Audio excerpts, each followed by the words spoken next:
नमस्कार, India live news में पेश आज की बड़ी खबरें। उत्तराखंड में पिछले दिनों भारी बारिश के चलते आकस्मिक बाढ़ और भूस्खलन की घटनाओं में मृतकों की संख्या 64 हो गई है और 5 लोगों के लापता होने की खबर है। वहीं गृह मंत्री अमित शाह ने गुरुवार को राज्यपाल retired lieutenant general Gurmeet Singh और मुख्यमंत्री पुष्कर सिंह धामी के साथ राज्य के प्रभावित इलाकों का हवाई सर्वेक्षण किया। केंद्रीय मंत्री अनुराग ठाकुर ने गुरुवार को बताया कि केंद्रीय कर्मचारियों के महंगाई भत्ते और पेंशन भोगियों की महंगाई राहत को 3% बढ़ाकर 31% कर दिया गया है। उन्होंने आगे कहा, इस फैसले से 47.14 लाख केंद्रीय कर्मचारियों और 68.62 लाख पेंशन भोगियों को लाभ मिलेगा और इस पर प्रति वर्ष कुल 9,488.74 करोड़ का खर्च आएगा।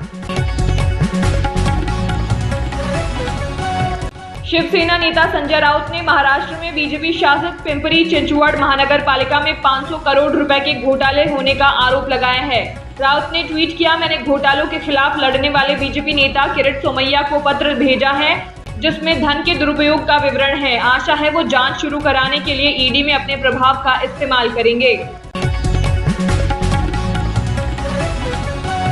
रक्षा मंत्री राजनाथ सिंह ने गुरुवार को कहा, Stockholm international peace research institute report 2020 के अनुसार भारत पहली बार रक्षा सामग्री निर्यात करने वाले शीर्ष 25 देशों की सूची में शामिल हो गया है।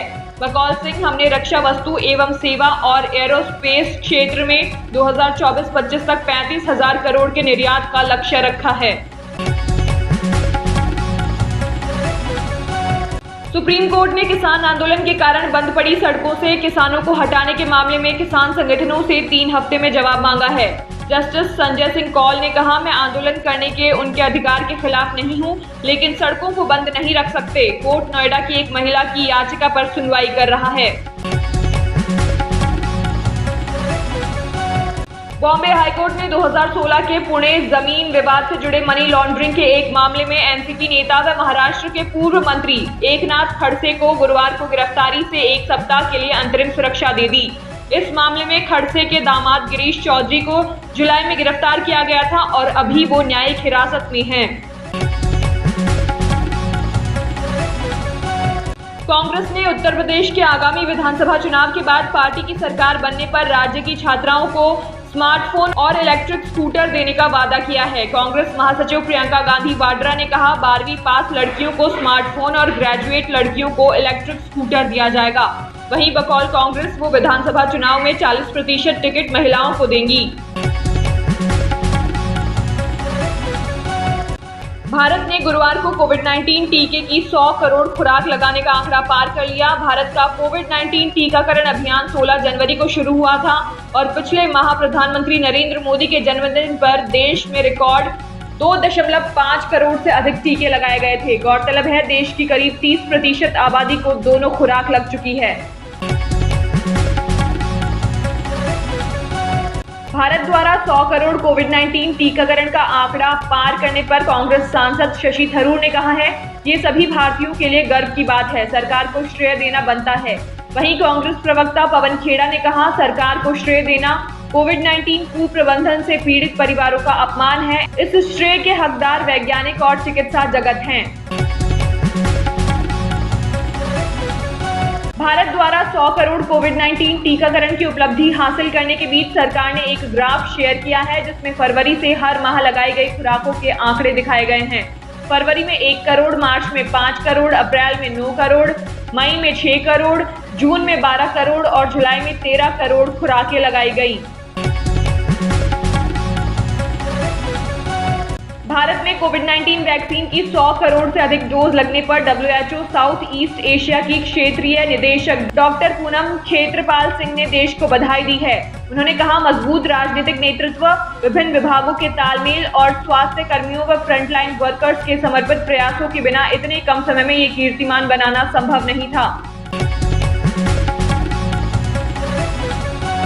आर्यन खान से जुड़े क्रूज शिप ड्रग्स केस के बीच नारकोटिक्स कंट्रोल ब्यूरो की टीमें गुरुवार को अभिनेता शाहरुख खान के बंगले मन्नत और अभिनेत्री अनन्या पांडे के घर पहुंची। एनसीबी ने अनन्या पांडे को आज पूछताछ के लिए समन किया है। आज ही शाहरुख खान अपने बेटे आर्यन से मिलने आर्थर रोड जेल पहुंचे थे।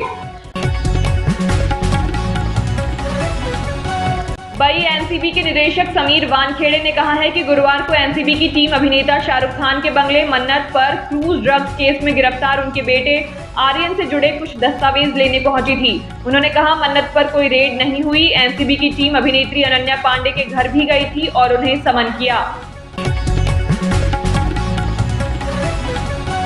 एनसीबी नेता नवाब मलिक ने कहा कि उन्हें यकीन है कि एनसीबी के जोनल निदेशक समीर वानखेड़े ने दुबई और मालदीव में फिल्म इंडस्ट्री के लोगों से उगाही की थी। उन्होंने कहा कि वो इससे संबंधित तस्वीरें भी पेश करेंगे। बकौल मलिक, अभिनेता सुशांत सिंह राजपूत की मौत के बाद एनसीबी का खेल फिल्म इंडस्ट्री में शुरू हुआ था। रिपोर्ट्स के मुताबिक आर्यन खान से जुड़े ड्रग्स केस के बीच गुरुवार को अभिनेत्री अनन्या पांडे के घर पहुंचे एनसीबी के अधिकारियों ने उनके फोन, लैपटॉप और इलेक्ट्रॉनिक डिवाइस जब्त किए हैं। मुंबई क्रूज ड्रग्स केस के एक आरोपी की व्हाट्सएप चैट में कथित तौर पर अनन्या का भी जिक्र था। एजेंसी ने उन्हें पूछताछ करने के लिए बुलाया है। प्रधानमंत्री नरेंद्र मोदी द्वारा देश में 100 करोड़ कोविड-19 टीकाकरण का आंकड़ा पार होने के बाद गुरुवार को दिल्ली में आरएमएल अस्पताल में स्वास्थ्य कर्मियों को थम्स अप देने की तस्वीर वायरल हो गई है। प्रधानमंत्री ने अस्पताल में टीकाकरण के लाभार्थियों और स्वास्थ्य कर्मियों से बातचीत भी की। एक ट्विटर यूजर ने इसे पिक्चर ऑफ द डे बताया। रिपोर्ट्स के मुताबिक दिल्ली के आरएमएल अस्पताल में गुरुवार को कोविड-19 वैक्सीन की 100 करोड़वीं खुराक वाराणसी निवासी विकलांग अरुण रॉय को लगाई गई। इस दौरान अस्पताल में प्रधानमंत्री नरेंद्र मोदी भी मौजूद थे। उन्होंने अरुण से टीकाकरण को लेकर कुछ सवाल भी किए। बकौल अरुण, उन्हें इसका अफसोस है कि वो प्रधानमंत्री के साथ सेल्फी नहीं ले पाए।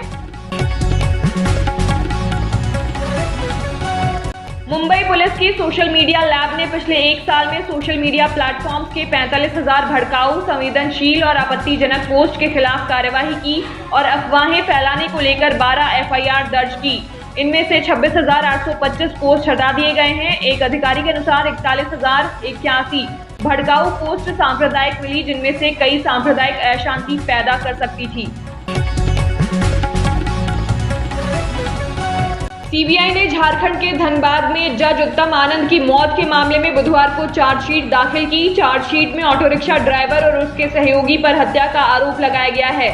सीबीआई ने सितंबर में झारखंड हाईकोर्ट को बताया था कि जज आनंद को जुलाई में मॉर्निंग वॉक के दौरान जानबूझकर ऑटो रिक्शा के जरिए टक्कर मारी गई थी।